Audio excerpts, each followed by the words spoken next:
How do you do? It's your boy Iceman here, and we are back for the picks for UFC 298, taking place in Anaheim, California. And this is a great pay per view.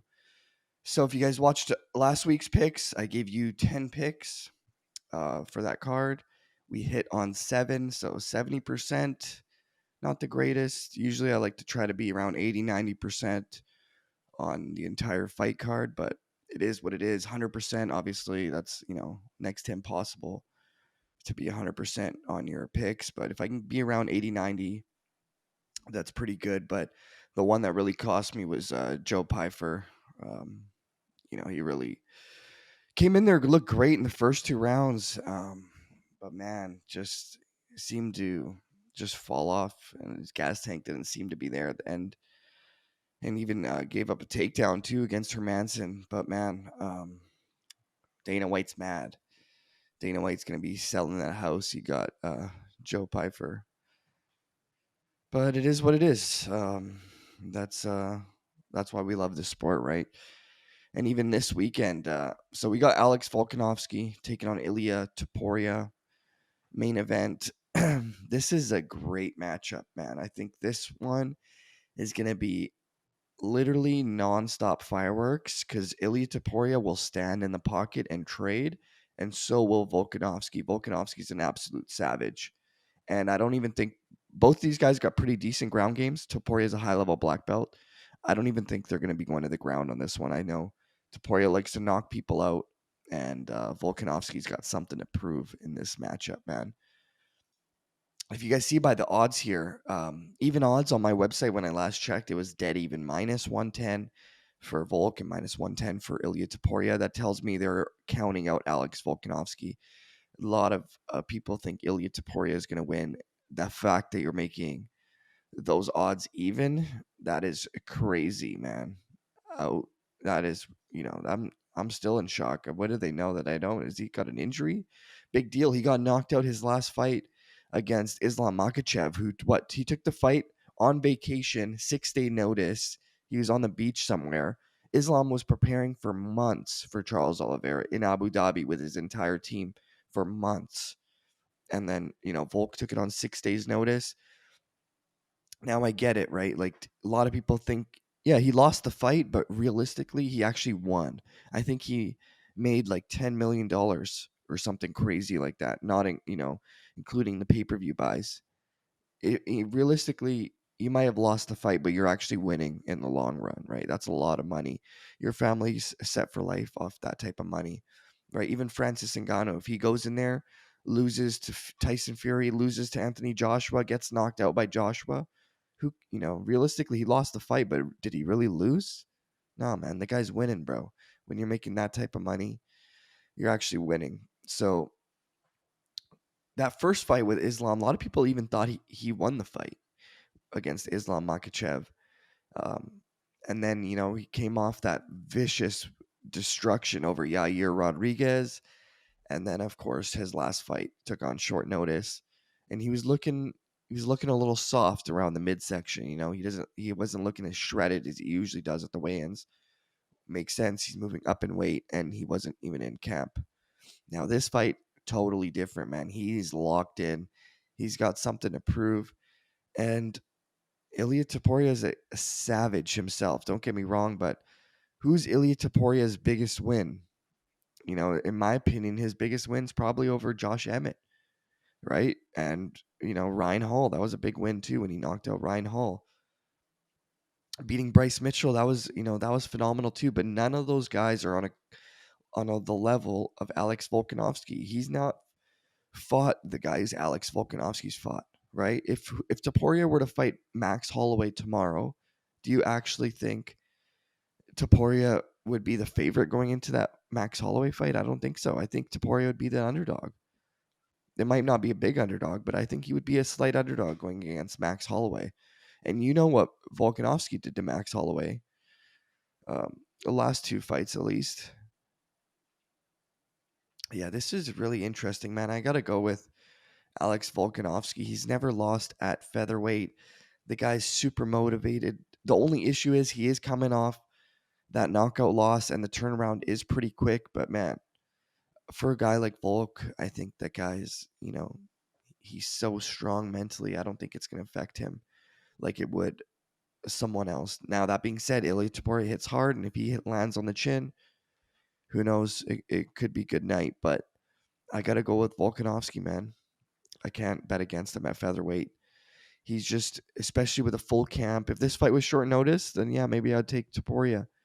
But dude, don't bet against Volkanovski, man. That's a dangerous bet betting against a guy like Alexander the Great, and he's motivated, absolutely motivated, and he's fought every single buddy in that division, all the top guys. So I'm going with Volk, and I do believe that fight does go over 2.5 rounds as well. I think that fight's going to be going in the later rounds for sure. Co-main event. This one's interesting. Robert Whittaker taking on Paulo Costa. Now, Robert Whittaker's another guy coming off a knockout loss. Just got knocked out by the champ, Dricus du Plessis. Um, he did. It was obviously a lot longer. That fight was in July, I believe. So he's got some time to recover. Blah blah blah. And he's 2-2 in his last four. And that two losses was to current or former champions, Izzy Adesanya and Dricus du Plessis. And other than losing to Adesanya and Dricus, man, Robert Whittaker's been absolutely phenomenal. Absolutely phenomenal. I am worried about his chin, though, a little, because, he didn't seem to take that big of a shot, and he looked wobbled by Dricus. And the thing with Paulo Costa, man, Paulo Costa, not only does he hit extremely hard, but he has a pretty decent chin himself. He can take some big shots. I've seen that guy take huge shots and walk forward like the Terminator. Um, to be honest, I think this fight goes to the decision. I think this fight is going to go to the decision, and I think Paulo could take it or Whittaker could take it. Thing is, Paulo did not look too impressive in his last fight. His last few fights. His fight against Marvin Vettori did not look impressive towards me.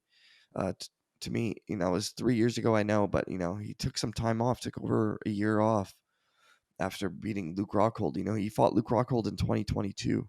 It's now 2024, and that fight with Luke Rockhold, was not impressive. Hopefully, he's got back on the secret juice or something, because Paulo Costa did not look too good, but he does have a chin, and Robert Whittaker doesn't seem to be the same guy he was. So the pick, I don't know. I don't want to bet. I'll take this fight to go over. That's for sure. I think this fight goes over. Now this one's interesting. Ian Gary taking on Jeff Neal. So Jeff Neal, absolute savage, hits hard, working as like a waiter in some Texas barbecue place, and now he's in the UFC, killing it. And this guy has had, hard fight after hard fight, just big names, tough dudes, man. Losing to Shavkat Rakhmonov his last fight. Even though he lost, man, he cracked Shavkat a couple times and literally hurt Shavkat almost. Like, he did better against Shavkat Rakhmonov than I've seen anyone else do, which was pretty impressive. And he was a huge, huge underdog going into that Shavkat Rakhmonov fight. And that guy's probably the most feared guy in that division by far. And he's got big wins. Finished Vicente Luque, beat Ponzinibbio, beat Mike Perry. Beat Bilal Muhammad. I know that fight was a while ago, but he's got some big wins, man. Now, Ian Machado Gary, to be honest, I can't stand this guy's. I really can't stand him. His personality, can't stand his interviews. It drives me absolutely nuts just listening to him. He's just so fake. I just can't stand this guy, to be honest. I hope Jeff Neal knocks him out. I'm going with Jeff Neal on this one, mostly because I just hate Ian Gary. But that being said, Ian Gary is a big favorite, and his skills are for real. He's a very good fighter. Don't get me wrong. And I think if Ian Gary does win, I don't think he's going to be finishing Jeff Neal. I think if Ian Gary wins, it's definitely going to be another decision, as a lot of his fights have been gone to decision. Yeah, man, I'm going with Jeff Neal on this one. I hope he just lights up Ian Gary, man. I can't stand this Ian Gary dude. Everything about him it's just so cringe, man. And we got Merab Dvalishvili, the Machine, taking on Henry Cejudo. Now, this is interesting because Merab Dvalishvili is on a huge win streak. Let me actually look up. I believe it's 9. I'm gonna actually look it up here. I believe he's on a 9-fight win streak. Most people they would have given the title shot by now, but obviously, his good friend Aljo was the champ, and they didn't want to fight each other, whatever. Yeah, so he's got wins over Peter Yan and Jose Aldo. Those are big wins. Beating a guy like Jose Aldo, legend. Beating, Marlon Moraes. Beating Peter Yan. Beating, John Dodson. Just putting a pace on these dudes, dude. And I've never seen anyone shoot as much as Merab does. And even if he doesn't get the takedown, he's grinding you against the cage. That guy does not get tired. One of the craziest gas tanks, probably in the UFC. And that nickname serves him well. He is absolute machine. Now he's taking on Triple C. Now this is interesting because on paper, now let me say on paper, Henry Cejudo is the best wrestler in the UFC on paper. But there's a big difference between wrestling, freestyle wrestling, or Greco-Roman wrestling, or folk style wrestling than wrestling in MMA. MMA wrestling, total different story, right? If Daniel Cormier wrestled John Jones in a wrestling match, pure freestyle, dude, Daniel Cormier kills him. But in MMA, when you use that cage, total different. Now we got John Jones out wrestling DC. You know what I'm saying? A little different. That's why GSP was able to do the things I've seen that guy out wrestle a gold medalist, and he's a guy who really didn't come up wrestling. He was a karate guy. Um, yeah, man. Henry Cejudo on paper. The only time I've really seen him in trouble with takedowns was to Aljamain. Aljamain did actually a very good job taking Henry Cejudo down and took his back and dominated top position, which is crazy because who the hell do you know is doing that to a gold medalist wrestler, taking them down? That's unheard of. But, Henry Cejudo did not look good his last fight. It was a close fight. Some people thought he won. Some people thought Aljo won. It was a close fight. It was a split decision. I'll give you that. But I think Merab Dvalishvili is different level. And don't be surprised if you see Merab Dvalishvili out wrestling Henry Cejudo, because Merab, his MMA wrestling is super, super high level and he's on a roll. Now, that being said, if Henry is able to stuff the takedowns, which he might be able to do, high level wrestler, if he stuffs those takedowns, Merab will keep shooting. That's the thing. Merab will, even if you stuff a few of his takedowns, he's going to keep shooting, reshooting. So Henry's got to time the shot with a knee, uppercuts, things like this. But if Merab decides to stand up with Henry Cejudo is the better striker out of the two by far. Merab Dvalishvili is not a good striker at all. He just uses his striking to sort of set up the wrestling, and Henry Cejudo, much better striker. So, his game plan's simple, sprawl and brawl. I don't think that whole thing on the countdown where he's firing his coach or for the fight, I think that's all BS. That's something you're probably going to do behind closed doors, not on the countdown. So that seemed a little fake, but hey, Triple C, he's doing it all for the camera, man. And look, 37 years old. He's getting up there in age. I'm not saying he's old. 37 is not old, but at the lighter weight classes, it is getting a little older, right? If this was heavyweight, 37's perfect. But at the lighter weight classes, when you're cutting tons of weight all the time, 37 is getting up there with age. And I got to go with Merab Dvalishvili, man. The machine's been on a roll. I think he keeps that streak going, and I think he should deserve. You got to give him the title shot. And I think the last thing Sean O'Malley or Chito Vera wants is Merab to fight the Merab fight, because it's just stuffing takedowns after stuffing takedowns. It's annoying. And just getting ready for that, all the wrestling, just getting ready for a guy like Merab is going to suck. Up next, we got Anthony Fluffy Hernandez taking on Roman Kopylov. Now, don't let his nickname fool you, because he is absolutely for real. when I realized how good he was when he choked out Rodolfo Vieira. Now I know Rodolfo was gassed, whatever. The fact that you guillotined Rodolfo Vieira, jiu-jitsu world champion multiple time, that is insane. Insane. And since then he's been on a roll, just destroyed Josh Fremd, destroyed Marc Andre Barrio, and dismantled Edmund Shabazian. I think he's going to run through Roman Kopylov. Now, Roman Kopylov is a great striker, pretty decent ground game himself, well-rounded dude, but I just think Fluffy Hernandez has just fought better competition and he's looked better. So I'll go with Fluffy Hernandez on that one. This one's interesting. Amanda Lemos take on Mackenzie Dern. Amanda Lemos keeps it standing. She's going to win. If Mackenzie Dern takes it to the ground, she should win. Hopefully, she's back training with what's the coach's name at Ruka? Jason Perillo. That's what it is. Yeah, Jason Perillo, her boxing coach, and he was the boxing coach of BJ Penn, Michael Bisping, Luke Rockhold. Great trainer. He was not in the corner her last fight. I don't know if he's going to be in this fight, but every time she's training with Jason Perillo, her hands seem to be much crisper, and her ground game's always there. She's, probably got the best jiu-jitsu game in the female division. And if she's able to get this fight into her area of expertise, which is jiu-jitsu, she will definitely dominate Amanda Lemos. Even though Amanda Lemos is Brazilian and, these Brazilians all got jiu-jitsu, but Mackenzie Dern is a different level. Now, this one's interesting. Justin Tafa taking on Marcus Rogerio de Lima. So look at the experience. Marcus Rogerio de Lima, he's got 32 professional fights, man. 32 professional fights. Justin Tafa, only 10 pro fights. Now, that being said, I believe he's had some matches in kickboxing and whatever. He's got, him and his brother are absolute savages, the Tafa bros. And his last fight against Austin Lane was ridiculous, that knockout. It was insane. He's got a vicious left hook. And this guy, for a heavyweight, he's got head kicks too, man.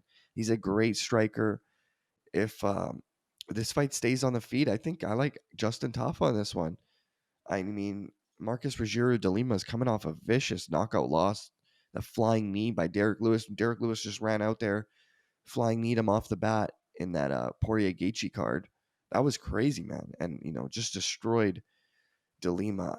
And now you're fighting another heavy hitter in Justin Tafa. The game plan's simple. Same thing what he did with Andre Arlovsky.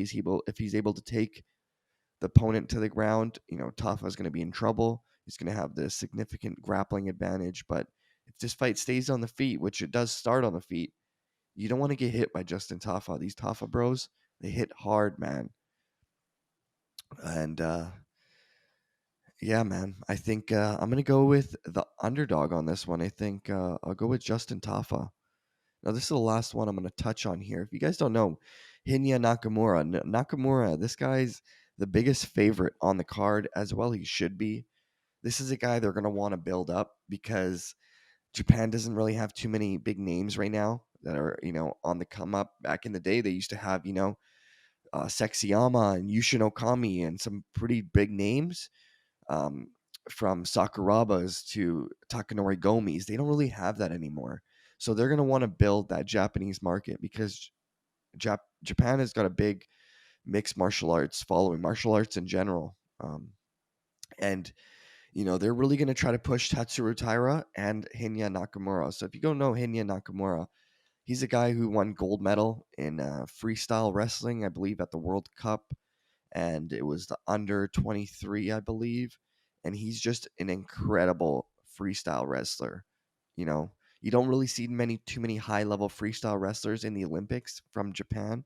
That's more judo stuff like this. But man, Hinya Nakamura can really wrestle. And unfortunately for Carlos Vera, he's gonna have to deal with the grappling because Hinya Nakamura is gonna get you down. And I know Carlos Vera does have a good guillotine choke. He's got a couple guillotine finishes, but I don't think he's going to be submitting Nakamura. He does, and he's not a very striker. He has no knockouts, or he has one knockout out of all of his fights. He maybe, and that was like his first pro fight or something. So you got a guy who's not really a striker. He's more of a grappler himself, and now you're going to be fighting Hinya Nakamura, and Nakamura is just way better everywhere. So I got to go with Nakamura. He's probably going to submit him, in my opinion, or ground and pound. But yeah, those are your picks for UFC 298. What a great card, man! This main card, that's fire, man. Even Marab versus Henry Cejudo, that could be a main event on a fight night for sure. Jeff Neal and Ian Gary, that could be a main event on a fight night. Even Whittaker and Paulo, for sure. And then you just got Volkanovski and Topuria. That's icing on the cake, man. I really like this card. This is it's gonna be fireworks, man. Don't count out Volkanovski. I can't wait to the weigh-ins. I'm gonna make my bet after the weigh-ins because I want to see how Volk looks at the weigh-ins. But man, he seems to look really good from what I've seen so far of his training. So don't count out Volkanovski because I know a lot of people are, but be careful betting against the great one. And yeah, those are your picks. If you guys need a place to bet, BetUS, promo code Iceman. You already know.